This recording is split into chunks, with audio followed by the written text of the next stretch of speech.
నమస్కారం. A1 Telugu first news TV వార్తలకు స్వాగతం. ముందుగా వార్తల్లోని ముఖ్యాంశాలు. వైజాగ్, తిరుపతి, అమరావతిని మెగా సిటీలుగా అభివృద్ధి చేస్తామన్న చంద్రబాబు, రాష్ట్రాభివృద్ధికి పట్టణాలే కేంద్ర బిందువని చంద్రబాబు ప్రకటన. వైజాగ్ ఐటీ హబ్, తిరుపతి పర్యాటక కేంద్రంగా అభివృద్ధి చేస్తామని హామీ. మెగా సిటీల ప్రణాళికతో యువతకు ఉద్యోగాలు పెరుగుతాయని వ్యాఖ్య. హైదరాబాద్ లో సీఎం రేవంత్ అధ్యక్షతన సివిల్ మిలిటరీ కాన్ఫరెన్స్. భూ సమస్యల పరిష్కారానికి సైన్యం ప్రభుత్వ సమన్వయం. విపత్తుల వేళ పరస్పర సహకారం పెంచాలని సీఎం సూచన. రాష్ట్ర భద్రతపై పూర్తి కట్టుబాటుతో తెలంగాణ ప్రభుత్వం ఉందని వ్యాఖ్య. కేసీఆర్ పాలనలోనే సంక్షేమం బాగుండేదన్న మాచాపూర్ వాసులు. పెన్షన్లు, రైతు బంధుపై గ్రామస్తుల ఆవేదన. కాంగ్రెస్ హామీలు అమలు కాలేదని గ్రామ చావడిలో విమర్శలు. ప్రజల తరపున పోరాటం కొనసాగిస్తారన్న Harish Rao. Green field highway పనులను పరిశీలించిన శ్రీధర్ రెడ్డి. జాతీయ రహదారుల మంజూరులో జగన్ పాత్ర కీలకమని వెల్లడి. ఎక్స్ప్రెస్ హైవేలను రద్దు చేయడం దురదృష్టకరమని వ్యాఖ్య. NH 544Gపై గిన్నిస్ రికార్డు గర్వకారణమని వెల్లడి. బచావో సికింద్రాబాద్ శాంతి ర్యాలీకి తలసాని పిలుపు. సికింద్రాబాద్ అస్తిత్వాన్ని కాపాడుకోవాల్సిన అవసరం ఉందని వ్యాఖ్య. డీలిమిటేషన్ పేరుతో గుర్తింపు ఉందని జరిపే ప్రయత్నాలపై ఆగ్రహం. రాజకీయాలకు అతీతంగా ప్రజలంతా ఐక్యంగా నిలవాలని హితవు. వైజాగ్, తిరుపతి, అమరావతిలను మెగా సిటీలుగా అభివృద్ధి చేస్తామని ఆంధ్రప్రదేశ్ ముఖ్యమంత్రి నారా చంద్రబాబు నాయుడు ప్రకటించారు. రాష్ట్ర అభివృద్ధిలో పట్టణాలే కీలక పాత్ర పోషించాలని పేర్కొన్నారు. వైజాగ్ ను ఐటీ, ఇండస్ట్రియల్ హబ్ గా, తిరుపతిని ఆధ్యాత్మిక పర్యాటక కేంద్రంగా, అమరావతిని పరిపాలన రాజధానిగా తీర్చిదిద్దామని వివరించారు. మౌలిక వసతులు కల్పనకు భారీగా పెట్టుబడులు పెట్టనున్నట్లు తెలిపారు. రహదారులు, రవాణా వ్యవస్థ, హౌసింగ్, విద్య, ఆరోగ్య రంగాల్లో సంస్కరణలు తీసుకొస్తామని స్పష్టం చేశారు. యువతకు ఉద్యోగ అవకాశాలు పెంచడమే ప్రభుత్వ లక్ష్యమన్నారు. పెట్టుబడిదారులకు అనుకూల వాతావరణం సృష్టించి రాష్ట్రాన్ని ఆర్థికంగా బలోపేతం చేస్తామన్నారు. ఈ ప్రకటన రాష్ట్ర అభివృద్ధి దిశగా కీలకంగా మారనుందని విశ్లేషకులు భావిస్తున్నారు. తిరుపతి విల్ బికమ్ రాబోయే రోజుల్లో విశాఖపట్నం, అమరావతి, తిరుపతి 3 సిటీస్ ఉంటాయి. మెగా సిటీస్గా డెవలప్ చేస్తాం. ఆ ప్రణాళికలు తయారు చేస్తున్నాం. అవన్నీ కూడా హైదరాబాద్ కమాండ్ కంట్రోల్ సెంటర్లో ముఖ్యమంత్రి రేవంత్ రెడ్డి అధ్యక్షతన సివిల్ మిలిటరీ లైజర్ కాన్ఫరెన్స్ జరిగింది. ఈ సమావేశానికి ప్రభుత్వ ప్రధాన కార్యదర్శి Ramakrishna Rao, major general Ajay Mishra, DGP Shivadhar Reddy, రాష్ట్ర ప్రభుత్వం, భారత సైన్యానికి చెందిన ఉన్నతాధికారులు హాజరయ్యారు. తెలంగాణ ప్రభుత్వం, భారత సైన్యం మధ్య ఉన్న భూ సమస్యలు, పరిపాలనా అంశాలపై విస్తృతంగా చర్చించారు. పెండింగ్లో ఉన్న సమస్యలను సత్వర పరిష్కారానికి సమన్వయంతో పనిచేయాలని నిర్ణయించారు. విపత్తుల సమయంలో పరస్పర సహకారం మరింత బలోపేతం చేయాలని సీఎం సూచించారు.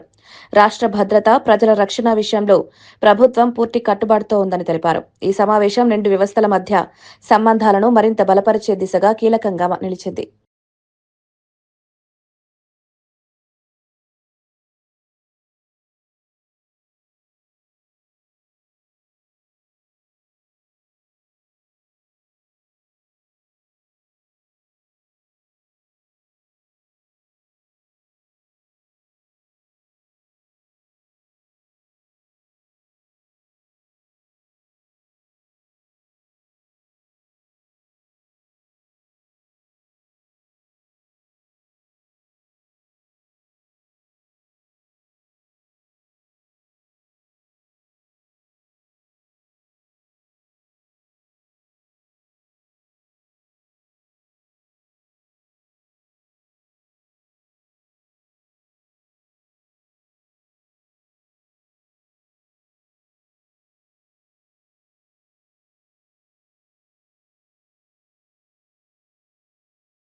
ఎన్టీవీ ఛానల్లో వాటా దక్కించుకునేందుకు రాజకీయ ప్రయత్నాలు జరుగుతున్నాయని ఎమ్మెల్సీ తీన్మార్ మల్లన్న సంచలన ఆరోపణలు చేశారు. ఇటీవల బీఆర్ఎస్ నుంచి బయటకు వచ్చిన ఓ నాయకురాలికి ఎన్టీవీలో వాటా కావాలన్నదే ఈ పరిణామాల వెనుక కారణమని తెలిపారు.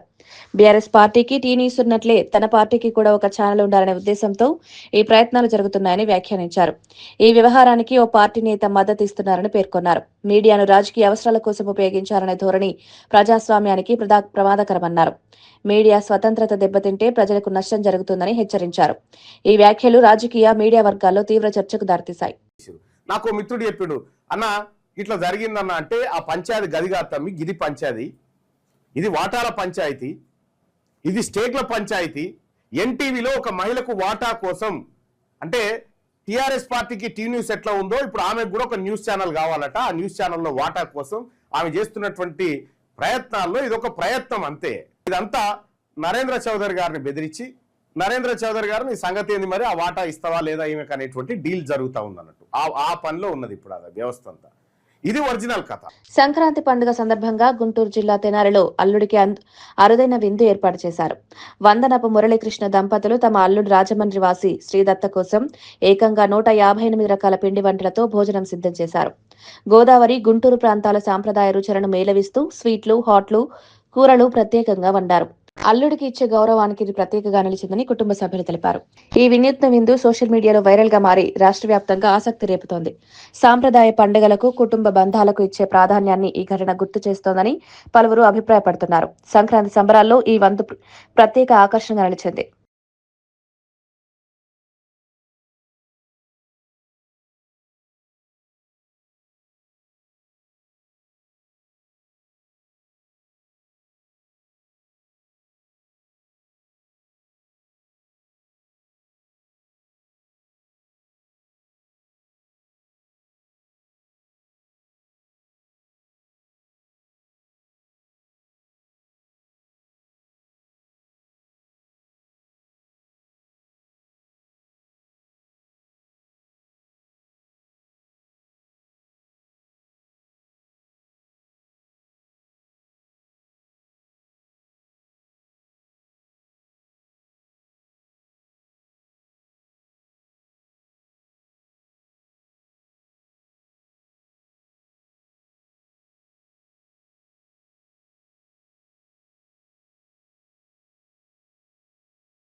సిద్దిపేట రూరల్ మండలం మాచాపూర్ గ్రామ చావడిలో మాజీ మంత్రి హరీష్ రావు గ్రామ పెద్దలతో ఆత్మీయంగా ముచ్చటించారు.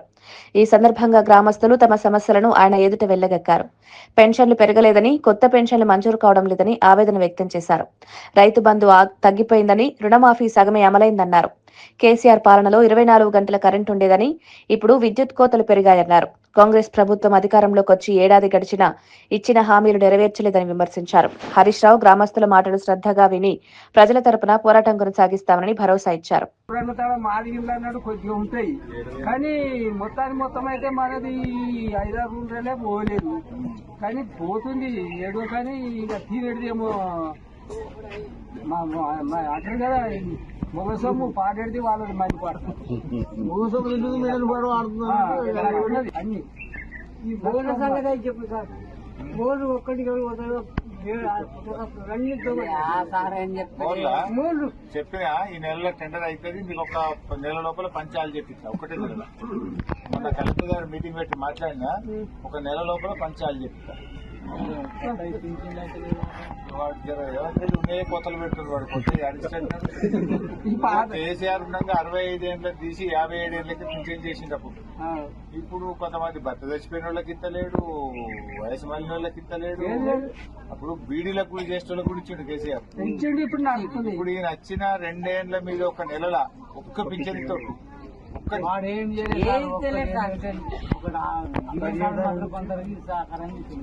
ఈ బస్ అయితే ఆడోళ్ళకి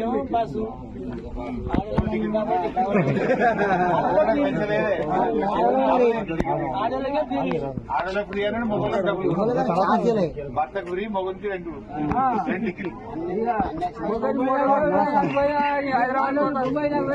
అంతేనా? సికింద్రాబాద్ చరిత్రను, అస్తిత్వాన్ని తుడిచిపెట్టే ప్రయత్నాలను సహించబోమని మాజీ మంత్రి తలసాని శ్రీనివాస్ యాదవ్ హెచ్చరించారు. ఈ నెల 17న నిర్వహించనున్న బచావో సికింద్రా శాంతి ర్యాలీ గోడ పత్రికను ఆయన ఆవిష్కరించారు. డీలిమిటేషన్ పేరుతో సికింద్రాబాద్ గుర్తింపును కనుమరుగయ్యేలా ప్రభుత్వం చర్యలు తీసుకుంటోందని ఆరోపించారు. ఇది కేవలం రాజకీయ అంశం కాదని, ప్రజల సాంస్కృతిక, చారిత్రక హక్కుల ప్రశ్నగా పేర్కొన్నారు. రాజకీయాలకు అతీతంగా ప్రజలంతా ఐక్యంగా ర్యాలీలో పాల్గొని తమ నిరసనను తెలియజేయాలని పిలుపునిచ్చారు. సికింద్రాబాద్ అనేది భావోద్వేగాలతో ముడిపడ్డ ప్రాంతమని, దాని పేరును మార్చడం ప్రజల మనోభావాలను దెబ్బతీస్తుందన్నారు. ర్యాలీని శాంతియుతంగా, విజయవంతంగా నిర్వహించేందుకు అన్ని వర్గాల సహకారం అవసరమని తెలిపారు. అంటే పేరు ఊరికే మార్చేస్తావా? ఎట్లా మార్చుతావు? అంటే సికింద్రాబాద్ ప్రజలంటే అంత అమాయకంగా ఉన్నారా? ఆ విషయం మొన్న లీ ప్యాలెస్ లో జరిగినప్పుడు నేను గట్టిగా మాట్లాడితే బేగంపేటలో, అమీర్పేటలో నా మీద పోలీస్ కేసు పెట్టింది. మీరు ఇవాళ పేపర్లో చూసిండొచ్చు. అంటే నేను ముఖ్యమంత్రి గారిని వాళ్ళ గారితో మాట్లాడినా. ఓకే, చట్టపరంగా, న్యాయపరంగా నేను ఎదుర్కొంటాను, నాకేం అభ్యంతరం లేదు. నేను పోలీసులకు కూడా, డీజీపీ గారికి, పోలీస్ కమిషనర్కు ఈ సందర్భంగా తెలియజేస్తున్నా, నేను ఒక మాట మాట్లాడితే నా మీద కేసులు పెడితే రేపటి నుంచి ఈ ప్రభుత్వంలో ఉన్నటువంటి మంత్రులు కావచ్చు, ముఖ్యమంత్రి కావచ్చు, వాళ్ళు కూడా మాట్లాడితే మీరు ఆ కేసు పెట్టలేదనుకో, మేమే అప్పుడు కమిషనరేట్, పోలీస్ స్టేషన్ ఆ రోజు కూడా మేము అక్కడికి వస్తాం, కంప్లైంట్ ఇస్తాం. ఎందుకంటే న్యాయం, చట్టం అనేది అందరికీ సమానం. మనం ఒక్క మాట మాట్లాడితే ఈ 2 ఏళ్లలో ఎన్ని పూర్తి మాటలు మాట్లాడిరో మనం చూడలేదా? సరే, సంతోషం, కేసు పెట్టిండ్రు. ఇక మీద కూడా మరి మీ ప్రభుత్వంలో ఉన్న వాళ్ళు మాట్లాడినప్పుడు మీరు కేసు పెట్టకపోతే అప్పుడు చట్టపరంగా, న్యాయపరంగా, ధర్మపరంగా ఎట్లా పోరాటం చేయాలో మాకు కూడా తెలుసు. కోనసీమలోని ఐలాండ్ పోలవరం గ్రామంలో సంక్రాంతి సందర్భంగా 6 తరాల అపూర్వ కుటుంబ సమ్మేళనం జరిగింది. ఆయుర్వేద వైద్యులు ఆకొండి రామమూర్తి కుటుంబ ఆధ్వర్యంలో దేశ, విదేశాల నుంచి సుమారు 200 మంది కుటుంబ సభ్యులు హాజరయ్యారు. 90 ఏళ్ల వృద్ధుల నుంచి 9 నెలల పసికందు వరకు అందరూ ఒకచోట చేరి పండుగను ఘనంగా జరుపుకున్నారు. భోగి పళ్ళు, బొమ్మల కొలువు, సాంప్రదాయ ఆటలు, పాటలతో గ్రామం పండుగ వాతావరణంతో కలకలలాడింది. ఆకొండి, మధునా పంతుల, అల్లంరాజు వంశీల ఈ కలయిక తెలుగు కుటుంబ వ్యవస్థకు నిలువెత్తు ఉదాహరణగా నిలిచింది. మారుతున్న కాలంలో కూడా కుటుంబ బంధాల విలువలను ఈ సంఘటన గుర్తు చేస్తోందని గ్రామస్తులు తెలిపారు. సంక్రాంతి పండుగ అసలైన అర్థాన్ని ఈ కలయిక ప్రతిబింబించింది. కుటుంబం అనేది చెప్పడం కోసం ఈ యొక్క సమ్మేళనాన్ని ఏర్పాటు చేసుకున్నాం. అటువంటి మంచి సమ్మేళనంలో మా బంధువర్గం సుమారుగా 200 మంది అంత చక్కగా ఈ సంక్రాంతిని మనలో ఉన్నటువంటి ఐకమత్యానికి, బంధు ప్రేమకి ఉండాలి, మమతానురాగాలు ఇలాగే ఉండాలని చెప్పడానికి ఒక మంచి ఉదాహరణగా ఈ కార్యక్రమాన్ని 3వ తరం చెందినటువంటి పిల్లలు అత్యంత వైభవితంగా జరిపారు. వారందరూ ఈ కామేశ్వరి వీరికి ఇలవేలుపు. ఆ కామేశ్వరి దేవ కృపతో ఈ యొక్క సంతానం దినదిన అభివృద్ధి అందాలని చెప్పి మనసారా కోరుకుంటున్నాం.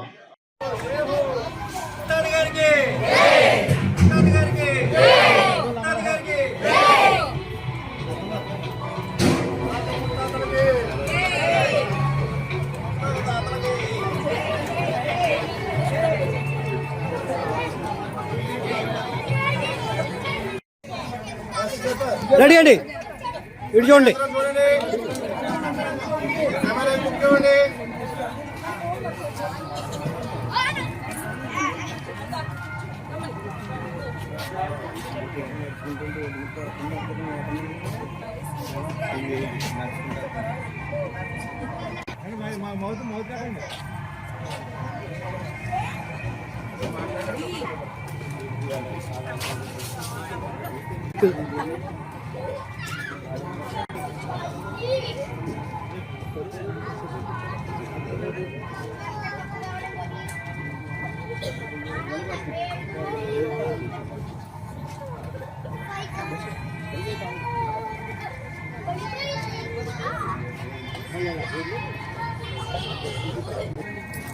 నారావారిపల్లెలో సంక్రాంతి పండుగను పురస్కరించుకుని ముఖ్యమంత్రి నారా చంద్రబాబు నాయుడు కుటుంబ సభ్యులతో కలిసి గ్రామ దేవతలు దొడ్డి గంగమ్మ నాగాలమ్మకు ప్రత్యేక పూజలు నిర్వహించారు.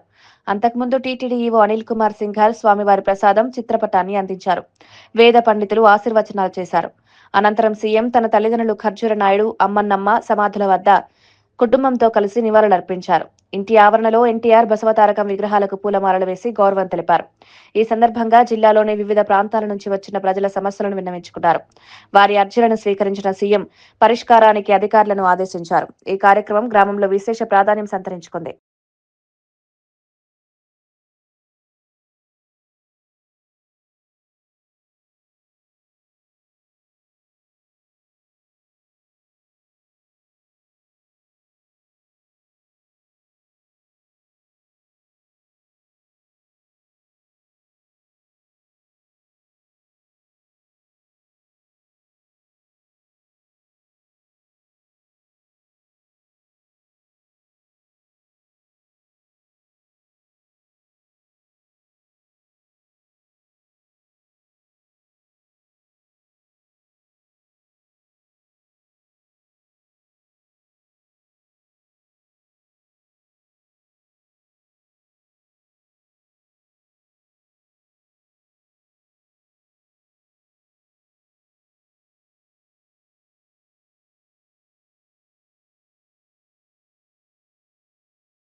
కృష్ణా జిల్లాలో సంక్రాంతి ముసుగులో కోడి పందాలు ప్యాకెట్లు విచ్చలవిడిగా జరుగుతున్నాయని వైసీపీ తీవ్ర ఆరోపణలు చేసింది.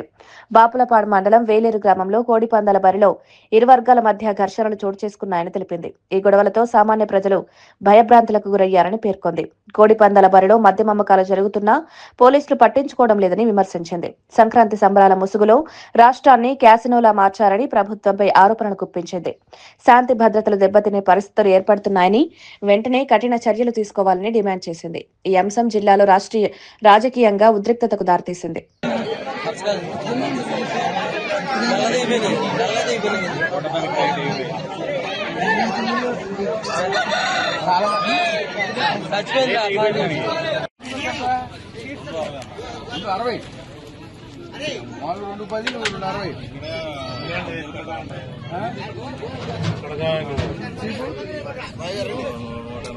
$180 మామూలుగా రేట్ ఎంత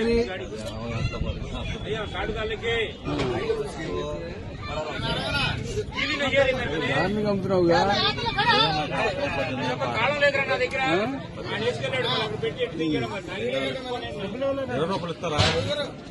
అయ్యో ఇప్పుడు నువ్వు తెచ్చుకు అమ్ముకున్నావు విడిగా అది వేరే వాళ్ళు అమ్ముతున్నావు నువ్వు ఎవరిది ఆ సతీష్ దా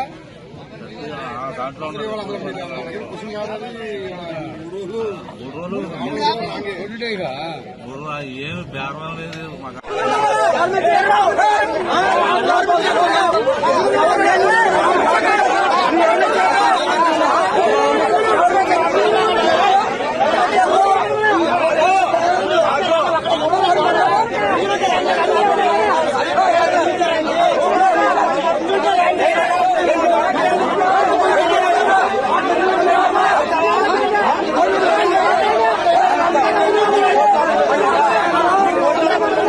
సికింద్రాబాద్ పరేడ్ గ్రౌండ్స్ లో కొనసాగుతున్న కైట్ ఫెస్టివల్ నగరవాసులను విశేషంగా ఆకట్టుకుంటోంది.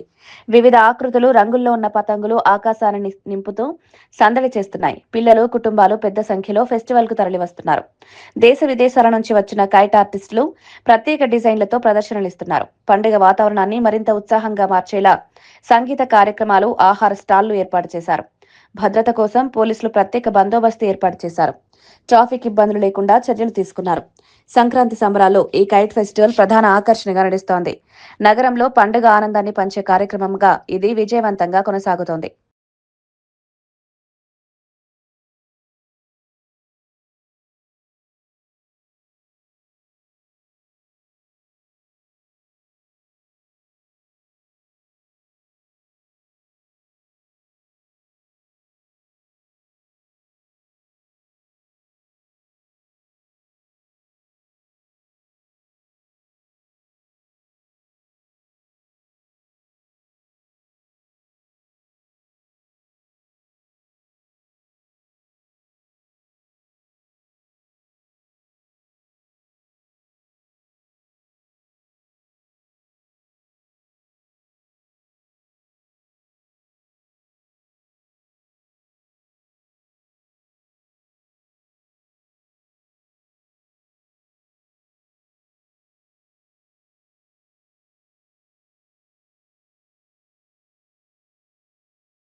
శ్రీ సత్యసాయి జిల్లాలో Bengaluru Vijayawada greenfield national highway 544G పనులను పుట్టపర్తి మాజీ ఎమ్మెల్యే దుద్దుకుంట శ్రీధర్ రెడ్డి పరిశీలించారు. ఈ సందర్భంగా మీడియాతో మాట్లాడిన ఆయన ఈ గ్రీన్ఫీల్డ్ ఎక్స్ప్రెస్ హైవే తీసుకురావడంలో మాజీ సీఎం జగన్ కీలక పాత్ర పోషించారని పేర్కొన్నారు.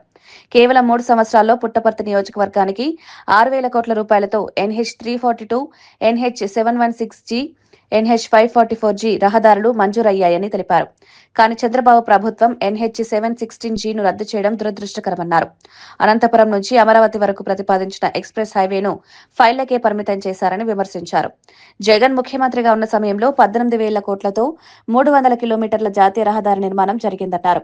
NH 544G పై గిన్నిస్ రికార్డు సాధించడం గర్వకారణమని తెలిపారు. ముందుగా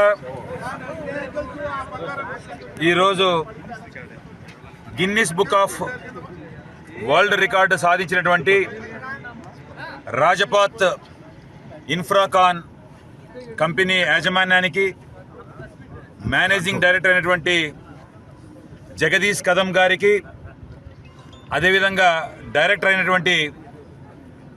టెక్నికల్ అయినటువంటి శివనాథ్ గారికి, అదేవిధంగా ఇక్కడ పనిచేసినటువంటి ప్రాజెక్టు ఇన్ఛార్జెస్కు, అదేవిధంగా స్టాఫ్కు, అదేవిధంగా ఈ ప్రాజెక్టులో పాలు పంచుకున్నటువంటి స్కిల్డ్ అన్స్కిల్డ్ లేబర్కు ప్రతి ఒక్కరికి నా ప్రత్యేక ధన్యవాదాలు, కృతజ్ఞతలు తెలియజేసుకుంటా ఉన్నాను. ఈరోజు పుట్టపర్తి నియోజకవర్గం ఒక చారిత్రాత్మకమైన నియోజకవర్గం. ఎందుకంటే భగవాన్ శ్రీ సత్యసాయి బాబా పుట్టినటువంటి పుణ్యభూమిలో ఈరోజు రాజపాత్ ఇన్ఫ్రాకాన్ వాళ్ళు 26 కిలోమీటర్లు 3 లేన్ రోడ్డు. బాబు ఒక 5 నిమిషాలు నసన్న ప్లీజ్. 26 కిలోమీటర్లు 3 లేన్ రోడ్డు, అదేవిధంగా ఎనికి మళ్ళా 26 కిలోమీటర్లు అంటే 52 కిలోమీటర్ల గ్రీన్ఫీల్డ్ హైవే NH 544G. దీన్ని అంటే మొత్తంగా 156 కిలోమీటర్ల సింగిల్ లేన్ రోడ్డు, 156 కిలోమీటర్ల సింగిల్ లేన్ రోడ్డును ఈ నెల 5వ తారీఖున ప్రారంభించి 11వ తారీఖున దాదాపుగా 156 కిలోమీటర్ల సింగిల్ లేన్ రోడ్డును పూర్తి చేసినటువంటి రాజపాత్ ఇన్ఫ్రాకాన్ యాజమాన్యానికి గిన్నిస్ బుక్ వరల్డ్ రికార్డు సాధించినటువంటి ఘనత. కడప ఆర్టీసీ బస్టాండ్లో మతిస్థిమితం లేని వ్యక్తి హల్చల్ కలకలం రేపింది. 13వ నంబర్ ప్లాట్ఫామ్పై ఆగి ఉన్న కడప పులివెందుల బస్సులోకి గాలివీడుకు చెందిన బాలరాజు ఎక్కాడు. బస్సు తాను నడుపుతానంటూ స్టార్ట్ చేయడానికి ప్రయత్నించడంతో ప్రయాణికులు భయాందోళనకు గురయ్యారు. టిఫిన్ కోసం ప్లాట్ఫామ్పై బస్సును పార్క్ చేసి వెళ్లిన డ్రైవర్ లేకపోవడంతో పరిస్థితి మరింత ఉద్రిక్తంగా మారింది. బాలరాజు కొద్దిసేపటి నుంచి బస్టాండ్ పరిసరాల్లో పిచ్చి పిచ్చిగా మాట్లాడుతూ తిరుగుతున్నట్లు సిబ్బంది తెలిపారు. అప్రమత్తమైన ఆర్టీసీ సెక్యూరిటీ సిబ్బంది అతడిని బలవంతంగా డ్రైవర్ సీట్ నుంచి దింపారు. అనంతరం బస్టాండ్ అవుట్ పోస్ట్ పోలీసులకు అందించారు. ప్రమాదం తప్పడంతో ప్రయాణికులు ఊపిరి పీల్చుకున్నారు. మంచి వయసులో ఉన్నాడు పిల్లగాడు, వానికి మెంటల్ టార్చర్ ఉండదేమో తెలియదు మనకు. పార్ అయినా బయటికి అంటే ఎఫ్ఆర్ రాస్తా నేను నాకు పోయేదానికి ఎవరు నువ్వు నాకు అంటున్నాడు. మళ్ళీ పోలీసులు హ్యాండ్ చేసినాక బస్సు స్టార్ట్ చేసినాడట. బస్సు స్టార్ట్ చేసి మరి పోలీసు వాళ్ళు హ్యాండ్ చేసినారు. పోలీసు వాళ్ళకి హెడ్ కానిస్టేబుల్కే కొడతా ఉంటాడు, మెట్తో కొడతా ఉంటాడు. మళ్ళీ హ్యాండ్ చేశారు, మళ్ళీ వాళ్ళు పోలీస్ స్టేషన్ హ్యాండ్ చేశారు. జరిగింది ఇది. ప్రమాదం ఏమైనా జరిగింది? ఏం లేదు. నేను అక్కడ 7:45, 8 గంటలు నేను లోపల ఉన్నాను. మళ్ళీ లోపల నుంచి బయటకు వచ్చాను 8 అంత లోపల పోలీస్ కానిస్టేబుల్ హ్యాండ్ ఓవర్ చేసుకున్నాడు. మళ్ళీ పోలీసు వాళ్ళు మాట్లాడుతున్నాడు. నేను అప్పుడు నేను లేను, అక్కడ లోపల ఉన్నాను. 7:45, 8 ఆ మధ్య ప్రాంతంలో పిచ్చి పిచ్చిగా మాట్లాడాడు. నేను లోపల వెళ్ళిపోయాను, లేను. మళ్ళీ వస్తే కానిస్టేబుల్ హ్యాండ్ ఓవర్ చేసుకున్నారు. మళ్ళీ తీసుకుపోయినాడు లోపలికి. కానిస్టేబుల్గా మెట్తో కొడతా అంటున్నాడు. లోపల తీసుకుపోయినాడు హ్యాండ్ ఓవర్ చేశాను పోలీసు స్టేషన్ తీసుకుపోయినాడు. పురాణ పూల్గుడిపై జరిగిన దాడి ఘటనపై సోషల్ మీడియాలో తీవ్ర దుమారం చెలరేగింది. ఈ ఘటనను ప్రస్తావిస్తూ కొందరు నెటిజన్లు ఘాటు వ్యాఖ్యలు చేశారు. కాంగ్రెస్ ఎంపీ అనిల్ కుమార్ పై విమర్శలు చేస్తూ పోస్టులు వైరల్ గా మారాయి. రాజకీయ ఆరోపణలు, వ్యక్తిగత వ్యాఖ్యలతో సోషల్ మీడియా వేడెక్కింది. ఈ వ్యాఖ్యలపై వివిధ వర్గాల నుంచి విభిన్న స్పందనలు వస్తున్నాయి. కొందరు ఘటనపై తక్షణమే చర్యలు తీసుకోవాలని డిమాండ్ చేస్తుండగా, మరికొందరు భాషా మర్యాదలు పాటించాలని సూచిస్తున్నారు. దేవాలయాల భద్రత, మత సంవత్సరంపై కూడా ఈ ఘటన చర్చకు దారితీసింది. పోలీసులు పరిస్థితిని గమనిస్తూ సోషల్ మీడియాలో ఉద్రిక్తతలు పెరగకుండా చర్యలు తీసుకుంటున్నట్లు సమాచారం. ఈ ఘటన రాజకీయ, సామాజిక వర్గాల్లో మరింత చర్చను రేపుతోంది.